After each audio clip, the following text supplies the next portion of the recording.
Rejoice, comrades, your friendly neighbourhood Scottish Marxist is here. Let's bring up my YouTube so I can go into that chat as well.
Okay.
Natok!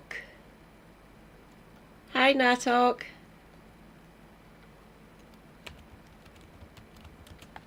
I'm just promoting myself. Give me a second.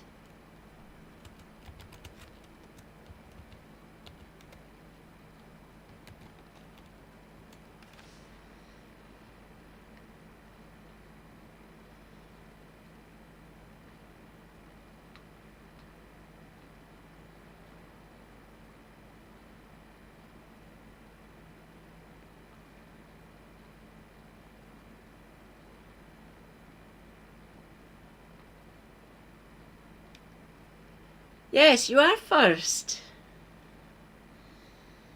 Hang on a second till I get myself comfy.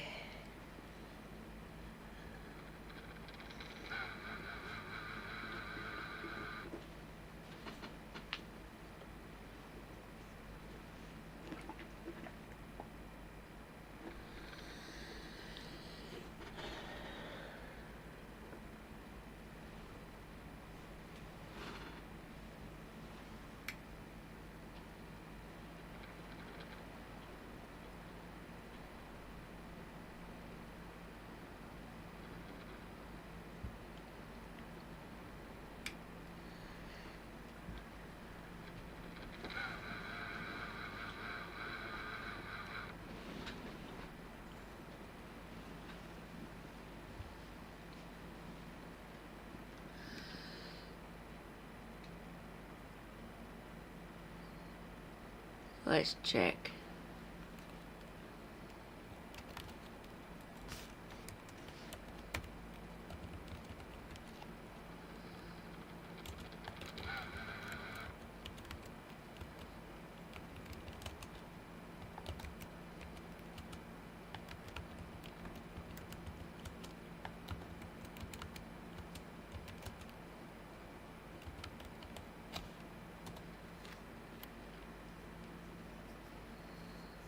What's room? Come on. Kick in.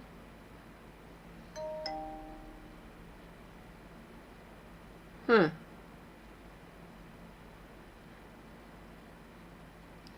it's not came up.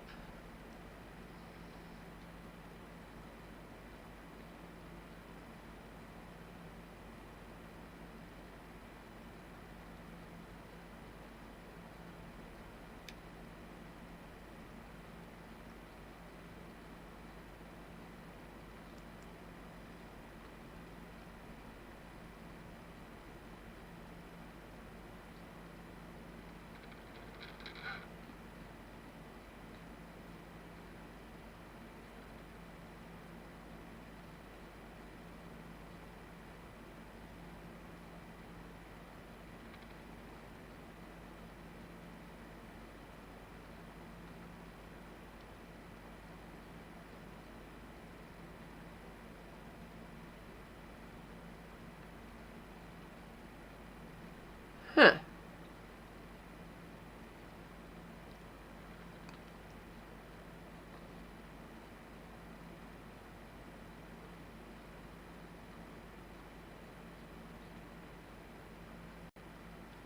Right, it's not showing up there. That's weird.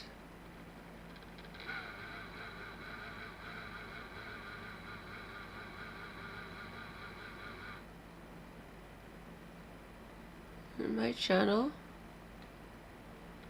Yeah, there I'm there. Right, it's not showing up there. That's weird.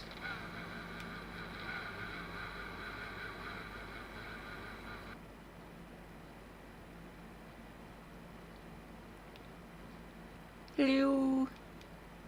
That's better. At least people can get into the chat.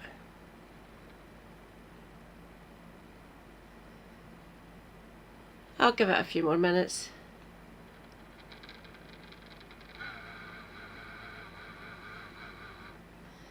Oh, I can refill this.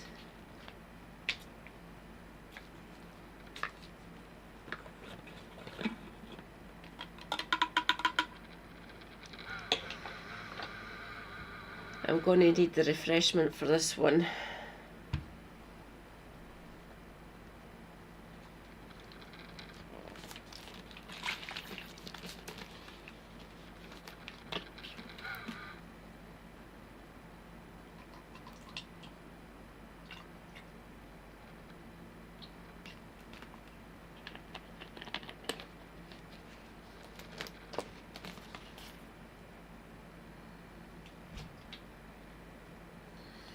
Do do do do do do do do do.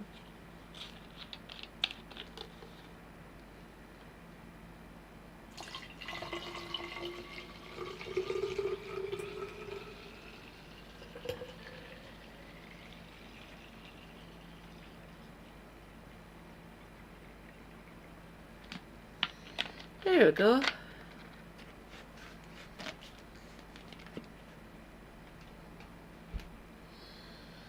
Right. Bring it.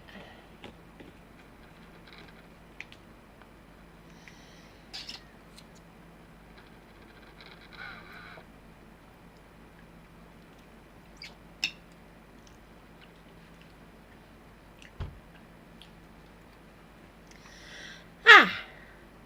Much better.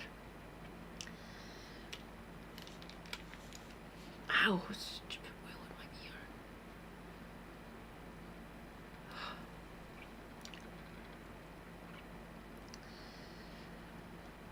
ear. I've been going to 15 minutes now. I think let's start, shall we? So this is their Scotland launch.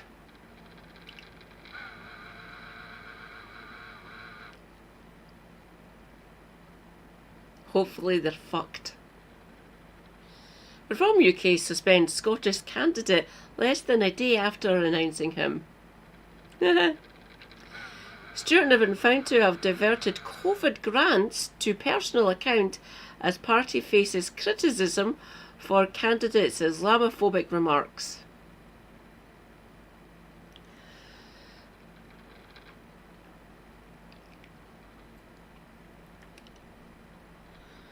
Reform UK has suspended one of its Scottish candidates after it emerged he had been struck off as a company director, and the party faces growing attacks for fielding candidates making Islamophobic remarks.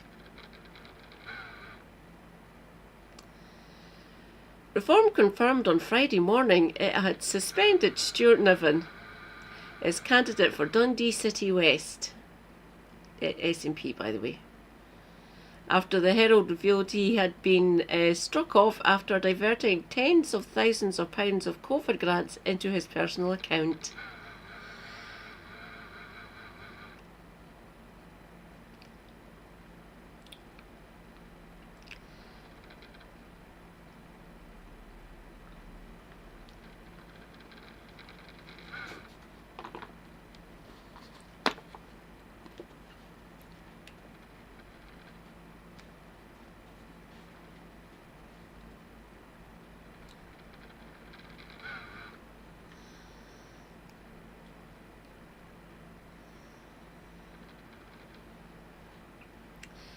Several hours after that admission, claims within Reform's Scottish manifesto that it could save billions of pounds in Holyrood spending were dismissed by the Institute for Fiscal Studies, the IFS, a think tank, which described many of its pledges as not fiscally credible and unserious at best. Fromm had faced a succession of attacks from across the political spectrum about the conduct of several candidates only hours after Manfrog unveiled 73 Reform UK hopefuls standing for May's Scottish Parliament elections.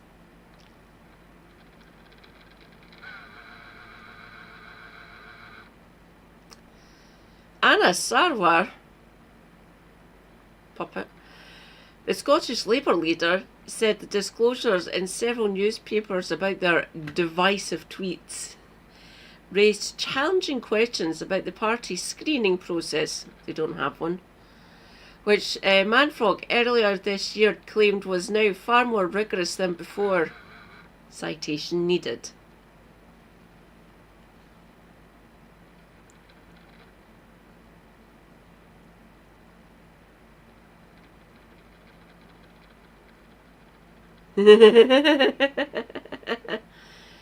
Rejoice comrades, Elron Hubward. Hi Elron. After Manfrog's speech on Thursday, it emerged that Reform's candidate for Fife North East, Linda Holt, had described Hamza Yusuf, former First Minister, I hasten to add, the UK's first Muslim First Minister, as not British and a grandstanding Islamist moron in social media posts. You want, mate? Reform's candidate for Stirling, Rachel Wright, shared a petition that wrongly claimed a former private school in Perthshire, hello Perthshire lass here, was being turned into migrant accommodation. Citation needed. The school's owner said that was wholly unfounded, but Reform asserted that the denial was a result of its intervention.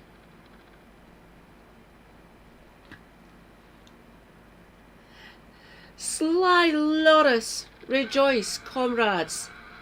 Sly Loris is here. Hi, Loris.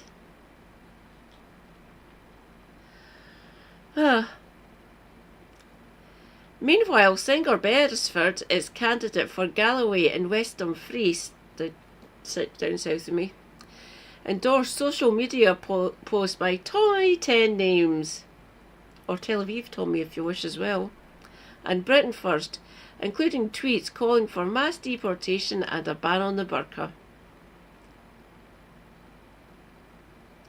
Anna Sarwar, everyone, that picture.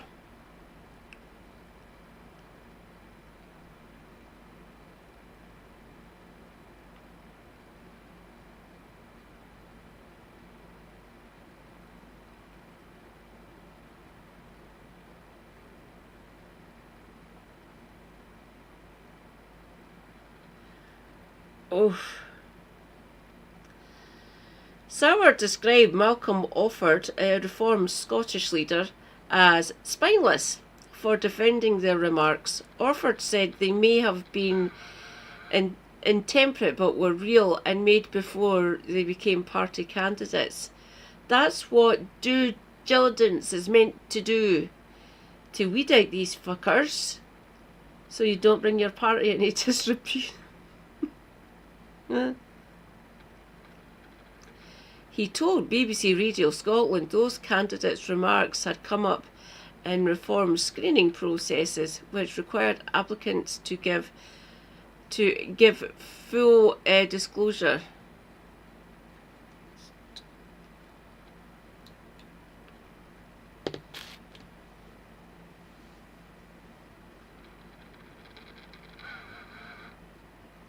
Why the fuck am I seeing double?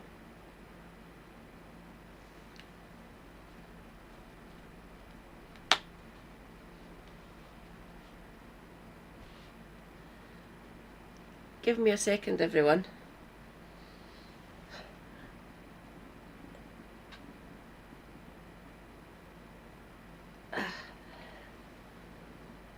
Ah! Darling. Hydrate.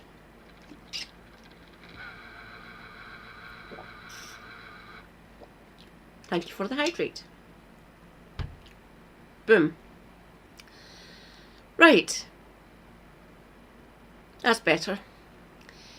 He told BBC Radio Scotland those candidates' remarks had come up in Reform screening processes, which required applicants to give full disclosure.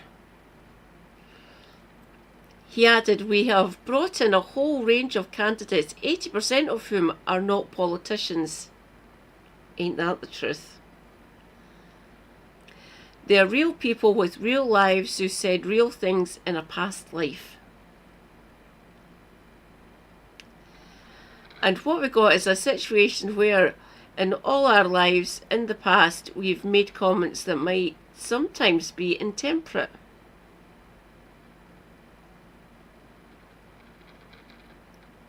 And it started again, fucking hell. But the issue with this modern world we live in is everything is now written down and remembered.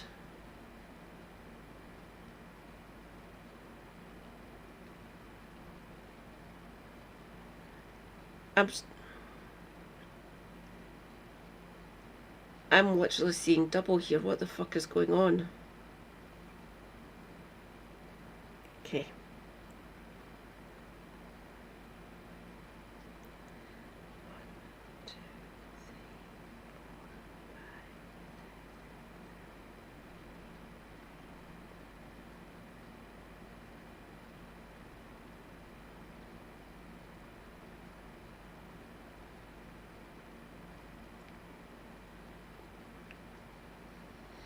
I just think we have to be more realistic about the fact that real people say real things. Yeah, real detestable things, Malcolm.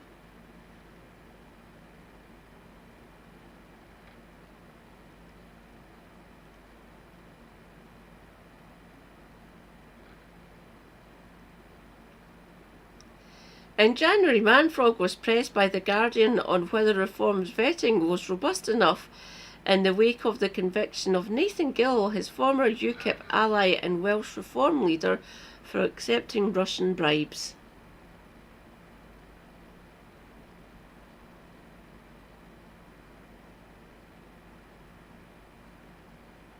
Fucking hell. It has been piss poor in the past and it won't be the future. He said then, I promise you we are doing everything we can to make sure these candidates for the Scottish Parliament are vetted and are fit and proper people to put before the electorate.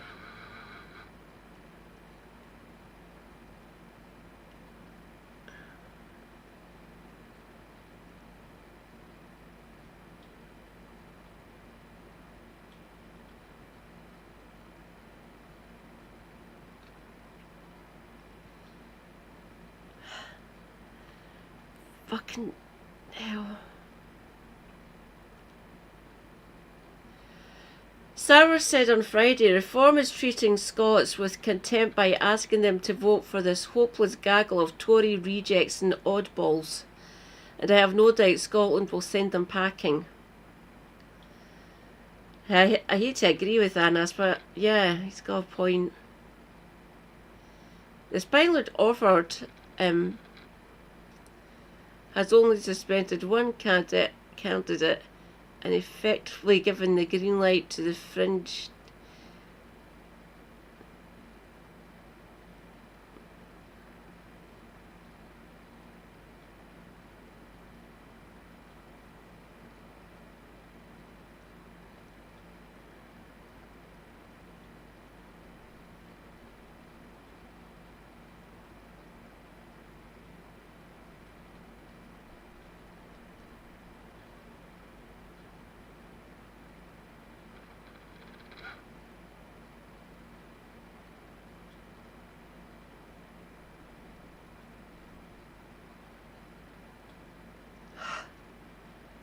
Stupid double vision. The spineless offered has only suspended one candidate and effectively given the green light to the fringe views of the rest of them. Reform Scotland do not have credible policies or credible candidates. They are not even in this race. They're polling second. They're polling better than you, Anas. Orford was also pressed by the BBC's interviewer on comments made during Reform's rally on Thursday by Sarah Potion, the Reform MP who won the Runcorn and Hillsbury by-election. Ow.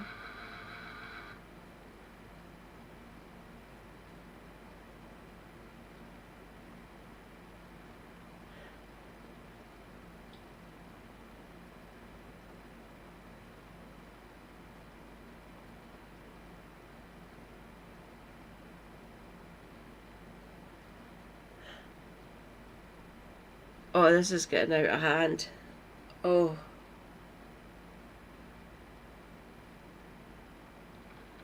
Give me a second, please, everyone.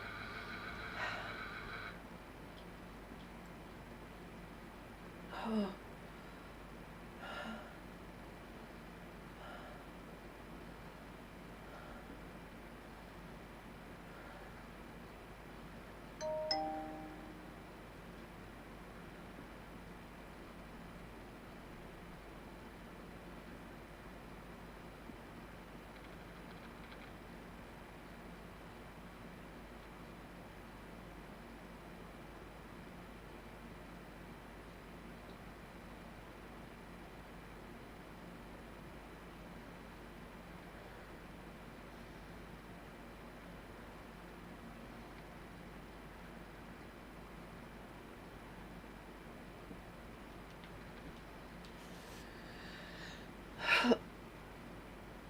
Maybe if I put my feet down, that might actually help.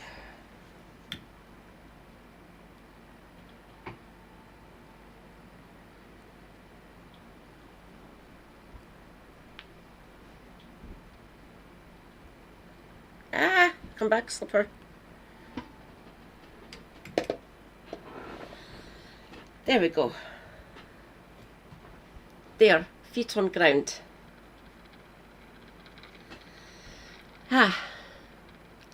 Right, Orford was also pressed by the BBC's interviewer on comments made during Reform's rally on Thursday by Sarah Pochin, the Reform MP who won the Runcorn and Helsby by-election last year, that she wanted to appear on stage wearing a Reform tartan burqa, but was told she could not.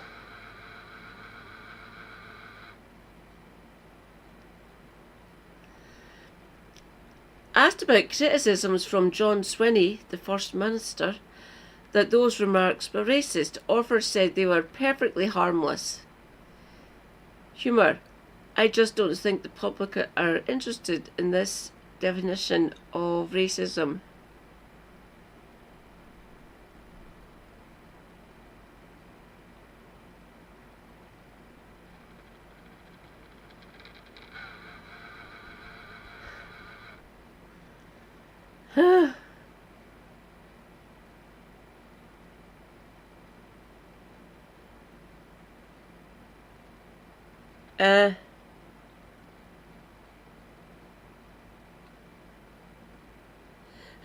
Hillsbury is the village of the damned.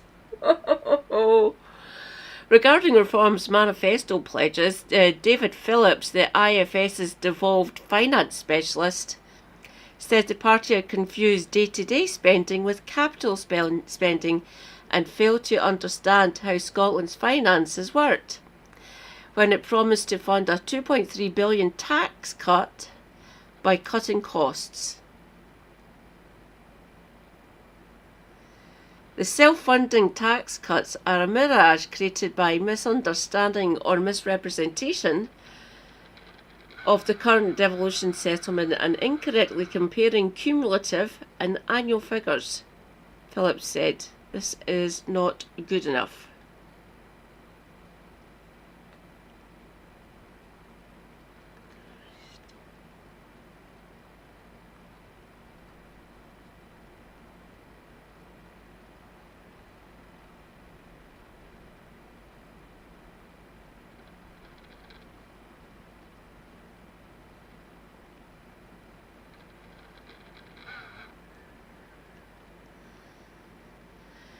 Okay.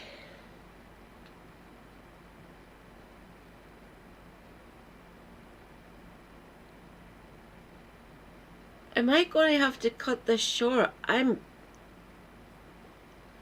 literally seeing double here. This is freaking me out. Maybe if I just do videos and not read anything, I should be okay.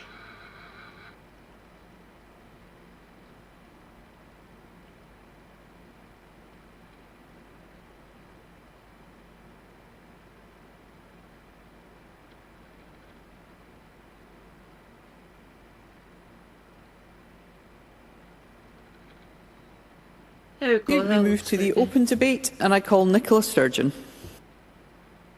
Presiding Officer, this will be my final contribution in this Parliament, so do forgive me if I get a bit emotional.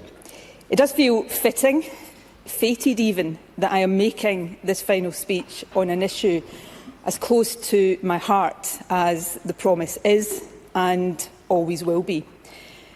I am, of course, one of the few remaining 1999ers, those of us who are almost literally in with the bricks of this place, which means I have been here for 27 years.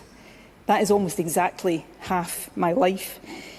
So even though the time is right to move on, I won't pretend that leaving isn't a wrench. It is.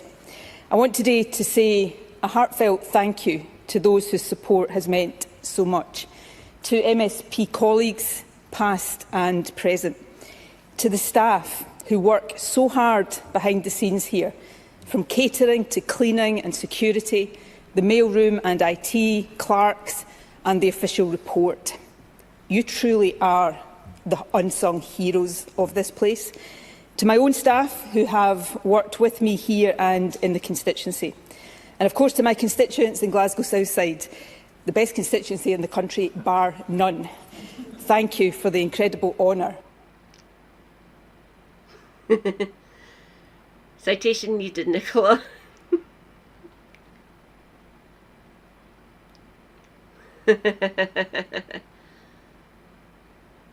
Of representing you. You know, when I look back across the last 27 years, in opposition and in government, through all the triumphs and, yes, the occasional disasters, the thread running through everything I have sought to champion and achieve is this: equality. Equality for my country, hence my passionate belief that Scotland should be and will be independent. And equality for everyone in it. Each of us, regardless of background, class, gender, sexuality, ethnicity, should have the same chances in life. What we then do with those chances is, of course, up to us, but the circumstances of our births should not place limits on what we can achieve. I believe we have made progress towards this over my time here, though the global moment we live in is warning us that it can't be taken for granted. The arc of history may be long, but I have never believed that it automatically bends towards justice. It must always be pushed that way. And it was a group of care-experienced children who 10 years ago reminded me of that and persuaded me of this: that no matter how much progress we make in other ways, Scotland will not be a fair and equal country until those who spend their childhoods in care enjoy the same support, stability and love, and let me underline that word, love, that most of us get from our parents and families. For as long as those with care experience are more likely than the rest of us, through no fault of theirs, to end up homeless, incarcerated, addicted or dead, Scotland will have no right to claim the mantle of equality. Changing that is what the promise is all about. This bill represents, in the words of Who Cares Scotland today, an incredible step in the right direction. And that is in no small measure down to the hard work and the dedication of the Minister, Natalie Donniness. As she also prepares to step down, she should feel extremely proud of what she has achieved. I know I am very, very proud of her. She has stewarded this bill with diligence, with care and with skill. And I echo what everyone before me has said today. She should never, ever doubt herself. She is a first-class minister and this Parliament will be poorer without her.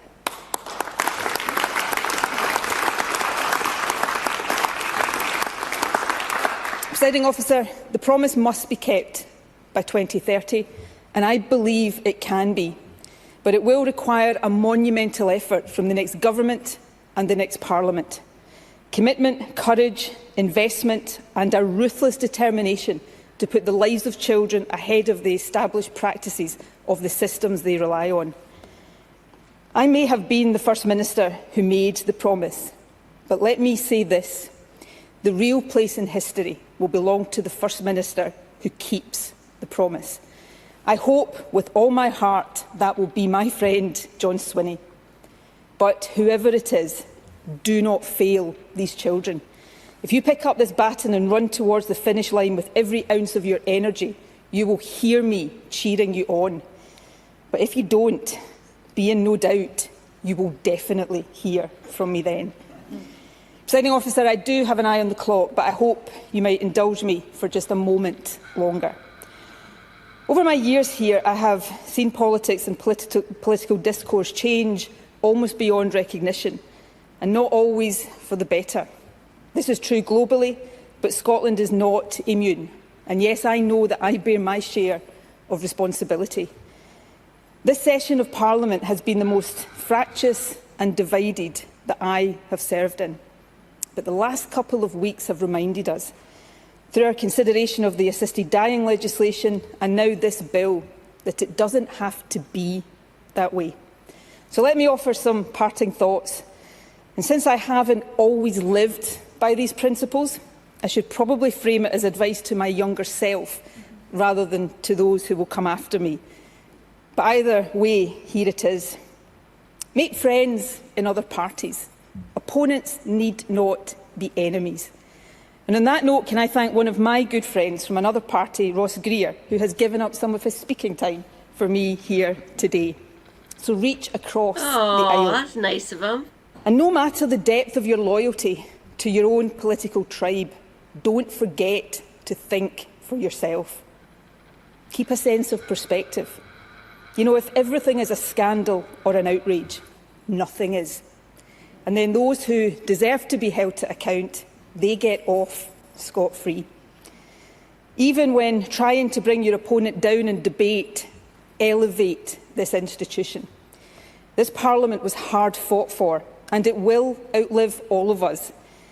But there are those in the ascendancy in politics today who don't want that to be so. So do not take this Parliament for granted. Don't live life on social media. Use it, but never forget that there is a real world out there, and it is the people in it that you are here to serve. And finally, every day you walk through these doors and into this magnificent chamber, remember that it is a privilege, a rare privilege. For 27 years, it has been my privilege, one that I must now draw to a close. So let me do so by urging everyone here today to vote for this bill, for the sake of the children who rely on the state, who rely on us to look after them. But, Presiding Officer, I want the very, very final words I utter in this chamber to be for those children and to those who will occupy these benches in just a few weeks' time.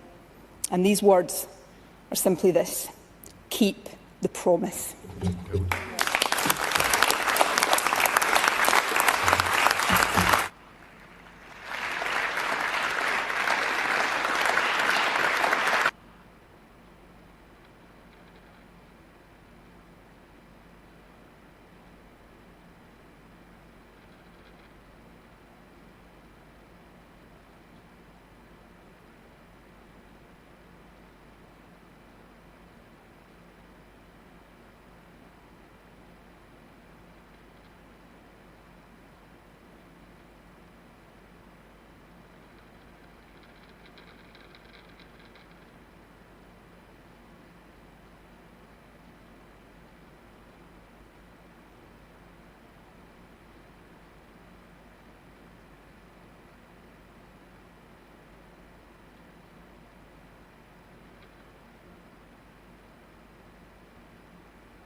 Oh dear God, fucking so dizzy. What is going on?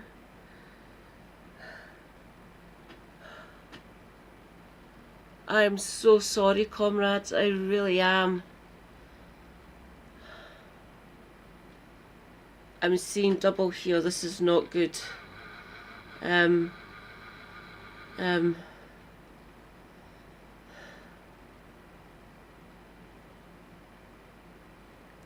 I think I might be pushing myself a bit too much. I will be back later, well, technically today.